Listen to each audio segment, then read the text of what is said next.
Hi students, this is Vallu Rayappa and welcome to my channel. Please click on bell icon to get more notifications and please subscribe it. మనం already ఈ set గురించి మనము అసలు ఈ set ఎప్పుడు start అవుతుంది, ఎప్పుడు exam పెడతారు, ఓకేనా, సిలబస్ ఏంటి అని చెప్పి ఒక వీడియో చేయడం జరిగిందమ్మా. ఇప్పుడు వచ్చేసి మనము ఈసీఈ స్టూడెంట్స్ ఎవరైతే డిప్లొమా ఈసీఈ చదివారో వాళ్ళకి సంబంధించినటువంటి టాపిక్స్ అన్నమాట. ఏమేమి బిట్స్ వస్తాయి, ఏమేమి మనకి ఎలక్ట్రానిక్స్ పరంగా కానీ కమ్యూనికేషన్ పరంగా కానీ ఏమేమి బిట్స్ వస్తాయి మనం చూద్దాం. ఫస్ట్ టాపిక్ వచ్చేసి semi conductor device, semi conductors అనే కాన్సెప్ట్ మనం చూద్దామమ్మా. ఈ సెమీ కండక్టర్స్ అనే కాన్సెప్ట్లో మనకి ఇటువంటి బిట్స్ ఈ సెట్లో రావడానికి ఛాన్సెస్ ఉన్నాయి అని చెప్పి బిట్ వైజ్గా చూద్దాము, ఓకేనా. అండ్ ప్రతి బిట్ని మనం ఎక్స్ప్లెయిన్ చేసుకోవడం జరుగుతుంది. ఇప్పుడు కనుక చూసినట్లయితే ఫస్ట్ మోడల్ బిట్ చూద్దాము.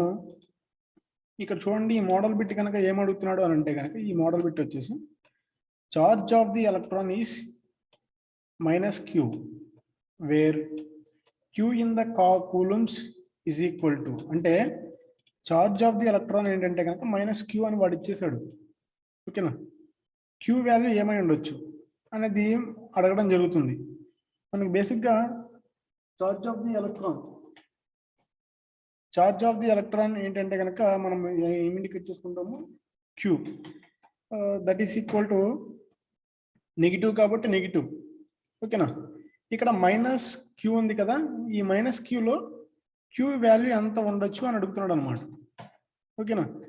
మనము ఎలక్ట్రాన్ గురించి, నెక్స్ట్ ప్రోటాన్ గురించి, న్యూట్రాన్ గురించి చదువుకుంటున్నప్పుడు మనకి వీటి గురించి రావడం జరుగుతుంది, ఓకేనా. అసలు ఏమై ఉండొచ్చు అని అంటే కనుక దీస్ ఆర్ ద ఆప్షన్స్, ఇలా ఆప్షన్స్ ఇవ్వడం జరుగుతుంది. ఈ ఆప్షన్స్లో మనకి ఏది మన యొక్క ఆన్సర్, ఓకేనా. ఫస్ట్ పాయింట్ మనం కనుక కన్సిడర్ చేసుకుంటే ఫస్ట్ పాయింట్ చూడమ్మా, 1.6 × 10⁻³ second point 9.1 × 10⁻³ third point 1.6 × -19 and D 9.1 × 10⁻³ దీన్ని కనుక మనం కన్సిడర్ చేసుకుంటే from these options third option is the correct answer for the charge of the electron. Third option is the correct answer for the charge of the electron అన్నమాట, ఓకేనా. మనం అనుకుంటున్నాం, but answer మనం కనుక చూద్దాము అసలు ఆన్సర్ ఏముంది ఏంటంటే is the answer is C, that is the correct answer for the given model bit, okay నమ్మా. ఇలా ఇది ఒకటనే కాదు, ఎలక్ట్రాన్ గురించి, ప్రోటాన్ గురించి, న్యూట్రాన్ గురించి కూడా మనకి డిఫరెంట్ బిట్స్ అనేవి రావడం జరుగుతుంది. ఎలక్ట్రాన్ ఎవరు ఫైండ్ అవుట్ చేశారు ఏంటని చెప్పి, ఓకేనా. నెక్స్ట్ గిట్ పెట్టి కనుక మనం ఇండికేట్ చేసుకుంటే mass of the electron in kgs, mass of the electron ఏమిటి అని అంటున్నాడు, ఓకేనా. ఆప్షన్స్ మనం కన్సిడర్ చేసుకుంటే ఎలక్ట్రాన్ యొక్క మాస్ ఏంటి, 1.6 × 10⁻31, 9.1 × 10⁻31, 1.6 × 10⁻19, 9.1 × 10⁻21.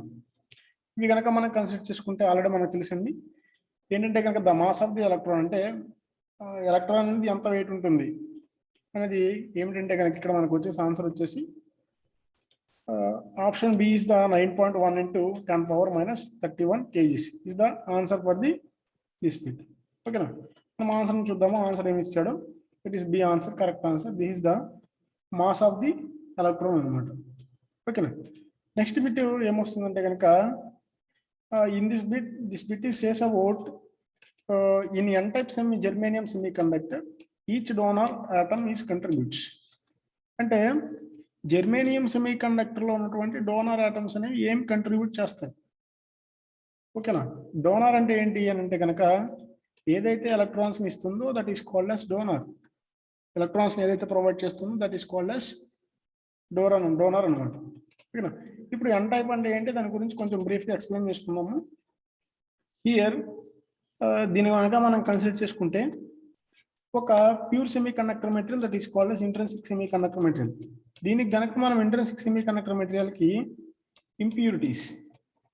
ఇంప్యూరిటీస్ని యాడ్ చేస్తే వచ్చింది P type, and N type రెండు వచ్చినవి ఏంటంటే కనుక పీ టైప్ మెటీరియల్ ఒకటి, నెక్స్ట్ వన్ ఒకటి, ఎన్ టైప్ మెటీరియల్ ఒకటి, ఈ రెండు రావడం జరుగుతుంది. ఈ బిట్ని మనం కన్సిడర్ చేసుకుంటే నేను ఏం చేశానంటే కనుక ప్యూర్ సిలికాన్ సెమీ కండక్టర్ని తీసుకున్నాను. ఓకేనా, ఇక్కడ కూడా pure silicon semi conductor material తీసుకున్నాను. నెక్స్ట్ ఈ ప్యూర్ సిలికాన్కి నేను ఏం యాడ్ చేస్తానంటే కనుక వన్ ఇంప్యూరిటీని యాడ్ చేశాను. That impurity is called as ఏంటంటే కనుక ఇంప్యూరిటీస్. ఓకేనా, మనం ఇంప్యూరిటీస్ అనేవి ఎగ్జాంపుల్స్ కనుక మనం చూసినట్లయితే ఇక్కడ యాడ్ చేసింది ఏంటంటే ఎన్ టైప్ మెటీరియల్. ఓకేనా, ఎన్ టైప్ మెటీరియల్కి ఇక్కడ మనము ట్రైవాలెంట్ అండ్ పెంటావలెంట్ ఆటమ్స్ అంటే రెండు ఉంటాయండి. ఓకేనా, ఇక్కడ పెంటావలెంట్ ఆటమ్స్ని మనం తీసుకుంటాం కన్సిడర్ చేసుకుంటే కనుక మనం ఆల్రెడీ మనం చదువుకునే ఉంటాం కదా. ఎన్ టైప్ అంటే ఏంటి, పీ టైప్ అంటే ఏంటి. ప్యూర్ సెమీ కండక్టర్ మెటీరియల్కి పెంటావలెంట్ ఆటమ్స్ యాడ్ చేస్తే ఎన్ టైప్ వస్తుంది. ప్యూర్ సెమీ కండక్టర్ మెటీరియల్కి ట్రైవాలెంట్ యాడ్ చేస్తే పీ టైప్ సెమీ కండక్టర్ వస్తుంది. ఇక్కడ మనకి ఎన్ టైప్ సెమీ కండక్టర్ అడిగాడు కాబట్టి ఓకేనా, మనం పెంటావలెంట్ ఆటమ్స్ని యాడ్ చేస్తే కనుక ప్యూర్ సెమీ కండక్టర్ సిలికాన్కి పెంటావలెంట్ ఆటమ్ చేస్తే మనకి ఎన్ టైప్ వస్తుంది. ఎందుకంటే pentavalent atom should gives the 5 valency electrons. ఓకేనా, 5 వాలెన్సీ ఎలక్ట్రాన్స్. ఇక్కడ చూడమ్మా ఎస్బి ఏంటంటే కనుక these are the pentavalent impurities: arsenic, phosphorus, antimony, bismuth. ఈ ఆర్సెనిక్, ఫాస్ఫరస్, యాంటీమోనీ, బిస్మత్ లో ఈ ఎస్బి యాంటీమోనీ తీసుకున్నాను. Antimony having the 5 valence electrons. ఈ 5 వాలెన్స్ ఎలక్ట్రాన్స్ లో దీని ఒక 1 electron and second electron, third electron, fourth electron.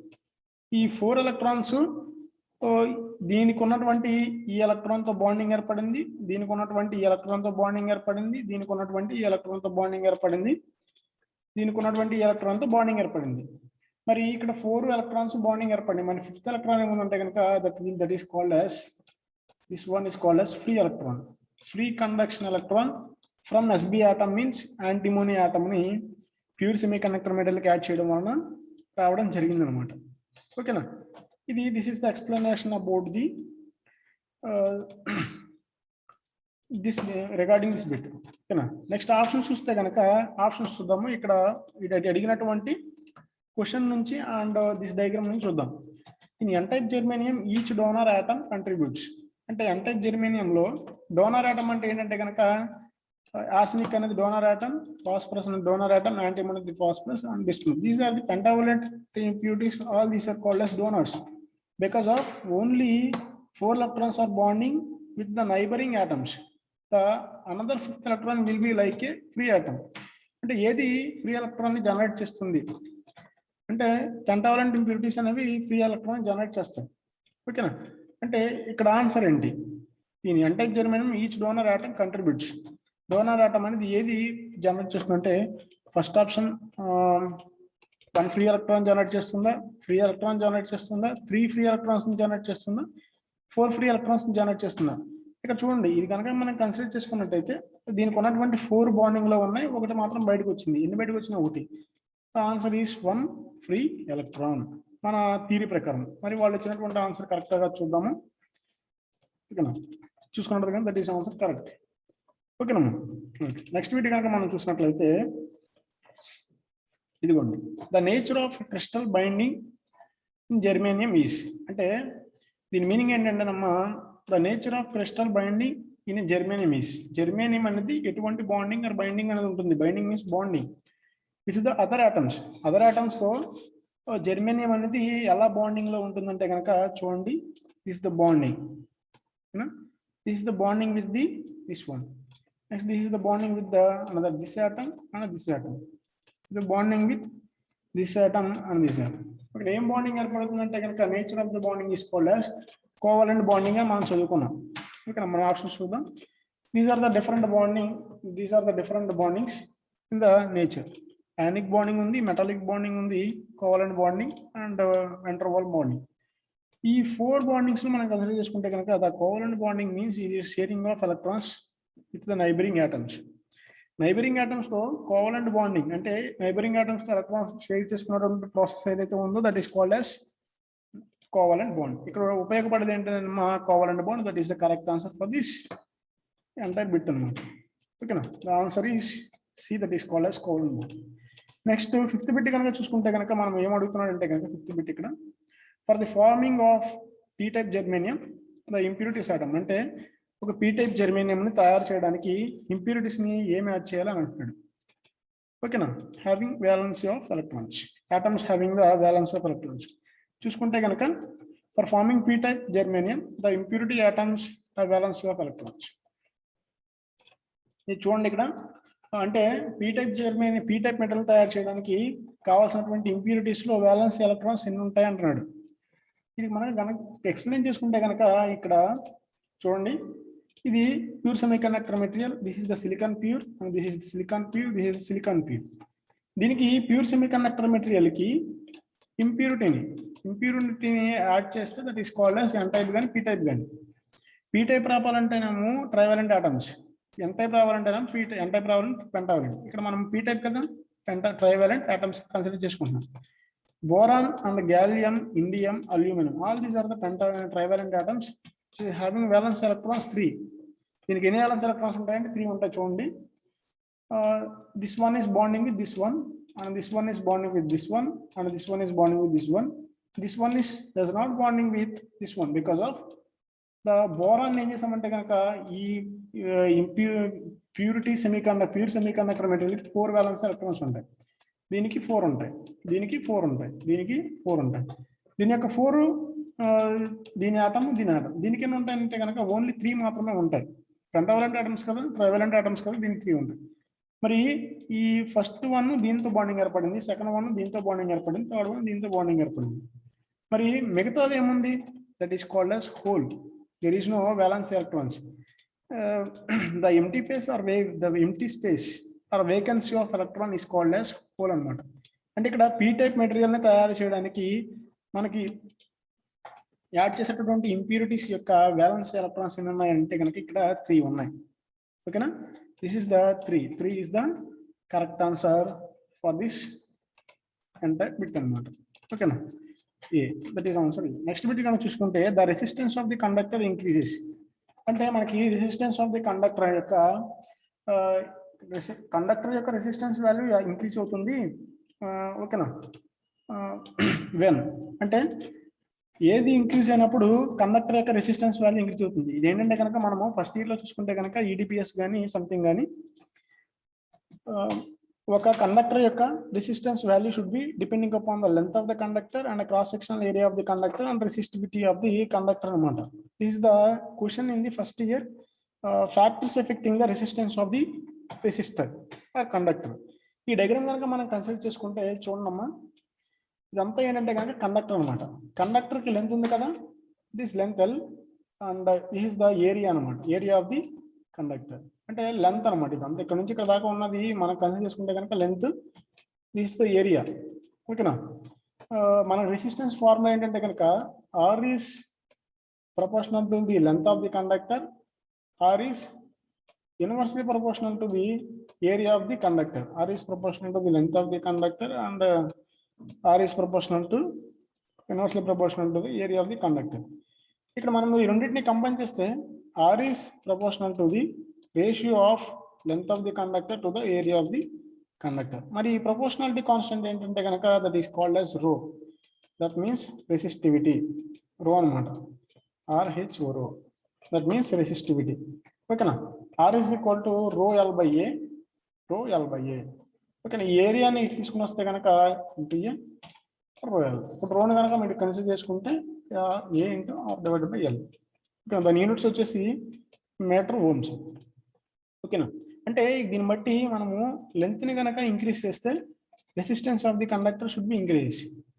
ఏరియాని కనుక అంటే ఈ రెండు ఎలా ఉన్నాయి, దీన్ని డిక్రీజ్ అవుతుంది, ఎప్పుడంటే డిక్రీజ్ అవుతుంది. రెండు ప్రపోర్షనాలిటీ కాబట్టి ఒకటి ఇంక్రీజ్ చేస్తే ఇంకోటి ఇంక్రీజ్ అవుతుంది. దీని కనుక మనం కన్సిడర్ చేస్తే ఏరియా డిక్రీజ్ అయితే కనుక ఈ రెసిస్టెన్స్ ఇంక్రీజ్ అవుతుంది, ఏరియాని కనుక ఇంక్రీజ్ చేస్తే రెసిస్టెన్స్ విల్ బి డిక్రీజ్. ఒకటి ఇంక్రీజ్ చేస్తే ఇంకో డిక్రీజ్ అవుతుంది, ఎందుకంటే కనుక ఈ రెండు ఇన్వర్స్లీ ప్రపోర్షనల్గా ఉన్నాయి. ఓకే, ఇక్కడ ఏమడుగుతున్నాడు, the resistance of the conductor should be increase when. ఎప్పుడు ఇంక్రీజ్ అవుతుంది, ఇక్కడ లెంత్ కదా, లెంత్ అనేది ఇంక్రీజ్ అయితే అప్పుడు రెసిస్టెన్స్ ఇంక్రీజ్ అవుతుంది. ఇక్కడ మనకు ఆప్షన్ ఉందమ్మా. ఓకేనా, ఎల్ ఈస్ ఇంక్రీజ్. ఎల్ అనేది లెంత్ అనేది ఇంక్రీజ్ అయితే మనం ఇక్కడ చెప్పుకున్నాం కదా ప్రపోర్షనాలిటీ, ఎల్ అనేది ఇంక్రీజ్ అయితే resistance value should be increase. ఓకేనా, మరి మనకి ఇచ్చినటువంటి ఆన్సర్ అనేది కరెక్ట్ అవుతుందా లేదు చూద్దాం. Answer A, that is the correct answer for this bit. ఓకేనా. నెక్స్ట్ బిట్ కనుక కన్సిడర్ చేసుకుంటే when the temperature of the resistor is increased, the resistance value is dash. ఎప్పుడు టెంపరేచర్ ఆఫ్ ది రెసిస్టర్ అనేది అంటే temperature అనేది increase అయినప్పుడు resistance value, ఒక resistor యొక్క రెసిస్టెన్స్ వాల్యూ ఎలా ఉంటుంది, ఇంక్రీజ్ అంటే ఎలా ఉంటుందంటే దీని గురించి ఎక్స్ప్లెయిన్ చేద్దాము. ఎలా ఉంటుంది అంటున్నాడు చూడండి. రిమైన్స్ అన్ఎలెక్టెడ్, ఏం మారదు అంటున్నాడు, డిక్రీజ్ అయింది అంటున్నాడు. ఇంక్రీజెస్ లీనియర్లీ విత్ టెంపరేచర్, టెంపరేచర్తో పాటు లీనియర్గా ఇంక్రీజ్ అవుతుంది అంటున్నాడు. Increases exponentially with temperature, increases exponentially with temperature అంటున్నాడు. ఓకేనా. మనం this is the diagram, this is the concept అండి. ఇక్కడ కాన్సెప్ట్ కనుక చూసుకుంటే కనుక ఈ ఫార్ములా ఏంటంటే దీని మీద కొంచెం బిట్స్ అనేవి రావడం జరుగుతుంది. ఈజ్ ద టెంపరేచర్ రెసిస్టెన్స్ అంటే పర్టికులర్ టెంపరేచర్ 30 degrees దగ్గర టెంపరేచర్ అయితే కనుక ఆర్టీ అంటే ఏంటంటే పర్టికులర్ టెంపరేచర్ దగ్గర ఉన్నటువంటి రెసిస్టెన్స్ వాల్యూ, పర్టికులర్ టెంపరేచర్ దగ్గర ఉన్న resistance. This is the initial resistance and zero temperature దగ్గర 1 + ఆల్ఫా ఇంటూ T - T0. ఓకేనా. ఇది దీన్ని కనుక మనము ఎక్స్పాండ్ చేసుకుంటూ రాసుకుంటే కనుక మనకి ఇలా ఫార్ములా వస్తుంది. RT - R0 is equal to R0 alpha into T - T0. ఓకేనా. This is the temperature coefficient of resistance R0. Alpha is the temperature coefficient of resistance. అంటే మనం టెంపరేచర్ అనేది ఎంత అయితే ఇంక్రీజ్ అయిందో దానికి తగ్గట్టుగా రెసిస్టెన్స్ వాల్యూ ఇంక్రీజ్ అవుతుంది. ఓకేనా. The change in resistance with respect to the change in temperature. ఓకేనా. Then it is called as temperature coefficient of resistance. Units వచ్చేసి ఏంటంటే కనుక this is the units Celsius units. ఈ డయాగ్రామ్ కనుక consider చేసుకుంటే చూడండి, టెంపరేచర్ అనేది ఇంక్రీజ్ అవుతుంది. ఇంక్రీజ్ అయిన కొలది ఏమవుతుంది, ఇక్కడ దాకా కాన్స్టెంట్ లో ఉంది కానీ ఈ వాల్యూ దగ్గర జీరో ఉంది. ఈ వాల్యూ దగ్గర ఎంత ఉందంటే సంథింగ్ జీరో టెంపరేచర్ దగ్గర ఎంతో కొంత రెసిస్టెన్స్ ఉంది. మన టెంపరేచర్ ఇంక్రీజ్ చేసిన కొలది ఏమవుతుందంటే ఈ ఇనిషియల్ వాల్యూ నుంచి అలా ఇంక్రీజ్ అయిపోతూ ఉంటుంది. అంటే ఏంటి, లీనియర్ గా ఇంక్రీజ్ అవుతుంది. అంతేనా, లీనియర్ గా ఇంక్రీజ్ అవ్వడం జరుగుతుంది. ఆన్సర్ ఏముంది ఇక్కడ చూడండి, increases linearly with temperature. The resistance value should be increases linearly with the temperature అన్నమాట. ఓకేనా. ఆన్సర్ వచ్చేసి కనుక ఆన్సర్ మనం కన్సిడర్ చేసుకుంటే that is the C, that is the correct answer తీసుకుంటాం. Next 1 electron volt is equal to, ఓకేనా, 1 electron volt is equal to కనుక మనం కన్సిడర్ చేసుకుంటే 1 electron volt is equal to అంటే దాని మీనింగ్ ఏంటంటే చార్జ్ ఆఫ్ ది 1 electron అనేది 1 coulomb is equal to ఓకేనా, energy required for the electron is equal to Q into charge into voltage. ఓకేనా. అంటే ఒక వైర్ గుండా పాస్ అయ్యేటువంటి ఎలక్ట్రాన్ యొక్క ఛార్జ్ ఈ వైర్ దగ్గర ప్రొడ్యూస్ అయ్యేటటువంటి పొటెన్షియల్ డిఫరెన్స్ 1. ఎప్పుడైతే ఈ వైర్ దగ్గర ప్రొడ్యూస్ అయ్యేటటువంటి పొటెన్షియల్ డిఫరెన్స్ 1 అవుతుందో అండ్ దాని దగ్గర ఉన్నటువంటి ఎలక్ట్రాన్ యొక్క charge of the electron into potential difference between the 2 points wear the potential difference is 1. ఓకేనా. That is called as 1.60 × 10⁻⁹. The electron volt is equal to 1.6 × 10⁻⁹ అనమాట. ఓకేనా. ఆప్షన్స్ చూద్దాం. ఆప్షన్లో మనం కనుక కన్సిడర్ చేసుకుంటే ఇది ఆప్షన్స్కి ఈక్వల్ అవ్వాలి. 1 × 1.6 × 10⁻⁹ joules correct answer. This is the 19 కాబట్టి రాంగ్ ఆన్సర్. దిస్ ఇస్ 31 కాబట్టి రాంగ్ ఆన్సర్. దిస్ ఇస్ 16 కాబట్టి రాంగ్ ఆన్సర్. మన కరెక్ట్ ఆన్సర్ వచ్చేసి ఏంటంటే కనుక ఏ అనేది కరెక్ట్ ఆన్సర్ అవుతుందమ్మా. ఓకేనా. ఏంటి మనకి ఏమవుతుందంటే కనుక కరెక్ట్ ఆన్సర్ అవడం జరుగుతుంది. ఒకసారి చూద్దాం. This answer is the correct answer. Next 9th bit కనుక చూసుకుంటే కనుక దాని intrinsic semi conductor at absolute zero temperature అంటే జీరో టెంపరేచర్ దగ్గర ఒక మన ఇంట్రెన్సిక్ సెమీ కండక్టర్ అనేది ఎలా పనిచేస్తుంది అని చెప్తున్నాడు. ఓకేనా. ఎలా పనిచేస్తుంది చూడండి. ఫ్యూ హోల్స్ అండ్ ఎలక్ట్రాన్స్ అంటే మన సెమీ కండక్టర్ మెటీరియల్ కనుక మనం తీసుకుంటే కనుక the semiconductor material is consist with electrons and holes ఉంటాయి, ఎలక్ట్రాన్స్ ఉంటాయి. ఓకేనా. మన electron movement is equal to current. Electron movement ఏమంటున్నాం అంటే కరెంట్ అంటున్నాం. అంటే ఇంట్రెన్సిక్ సెమీ కండక్టర్ మెటీరియల్లో హోల్స్ ఈజ్ ఈక్వల్ టు ఏముంటాయంటే ఎలక్ట్రాన్స్ ఉండడం జరుగుతుంది. మరి కరెంటు అనేది ఎలా ఉంటుందంటే కనుక జీరో టెంపరేచర్ దగ్గర కరెంట్ కండిషన్ ఎలా ఉంటుందంటే depending upon the number of holes, depending upon the number of electrons, free electrons. ఓకేనా. జీరో టెంపరేచర్ దగ్గర ఎలా ఉంటుందంటే కనుక ఫ్యూ హోల్స్ ఎలక్ట్రాన్స్ అంటున్నాడు, లార్జ్ నెంబర్ ఆఫ్ హోల్స్ ఉంటాయంటే లార్జ్ నెంబర్ ఆఫ్ ఎలక్ట్రాన్స్ ఉంటాయంటే బిహేవ్స్ లైక్ ఏ కండక్టర్ అంటే behaves like a insulator అంటే.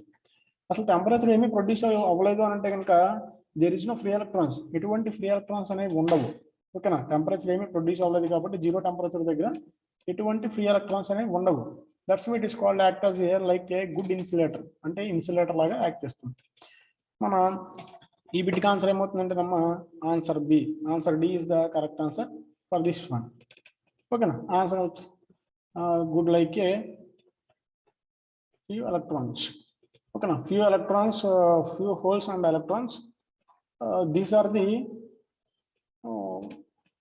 ఇక్కడ ఆన్సర్ రాంగ్ ఇవ్వడం జరిగింది. This is the behaves like a good insulator. అంటే జీరో టెంపరేచర్ దగ్గర మనకి చాలా ఏముంటాయంటే కనుక చాలా తక్కువ ఫ్రీ ఎలక్ట్రాన్స్ ఉంటాయి కాబట్టి అసలు ఫ్రీ ఎలక్ట్రాన్స్ ఏమి మ్యాక్సిమం ఉండవు. Then it is called as good insulator అనమాట. ఇన్సులేటర్ లాగా యాక్ట్ చేయడం జరుగుతుంది. ఓకేనమ్మా.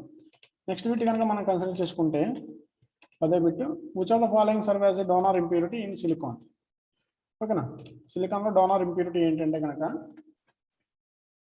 ఇది చూడండి ఇక్కడ which of the following is donor impurity in silicon. సిలికాన్లో డోనర్ ఇంప్యూరిటీ ఏంటి అంటే ఏంటి? పెంటావలెంట్ ఆటమ్స్ అయితే డోనర్స్, ట్రైవలెంట్ ఆటమ్స్ అయితే యాక్సెప్టర్స్. ఓకేనా. డోనర్ ఇంప్యూరిటీ కనుక మనం కన్సిడర్ చేసుకున్నట్లయితే this is the answer D, antimony. Already మనం చదువుకున్నాం పెంటావలెంట్ ఆటమ్స్ ఇంప్యూరిటీస్ ఏంటి, ట్రైవలెంట్ ఆటమ్స్ ఇంప్యూరిటీస్ ఏంటి చదువుకున్నాము. For this bit is answer is D, antimony is the correct answer for this bit అన్నమాట. ఓకేనా. ఇలాంటి వీడియోలు కొన్ని ఇంకా చేస్తానమ్మా, ఇంకా మీరు చూస్తూ ఉండండి. ఓకేనా. Thank you for watching.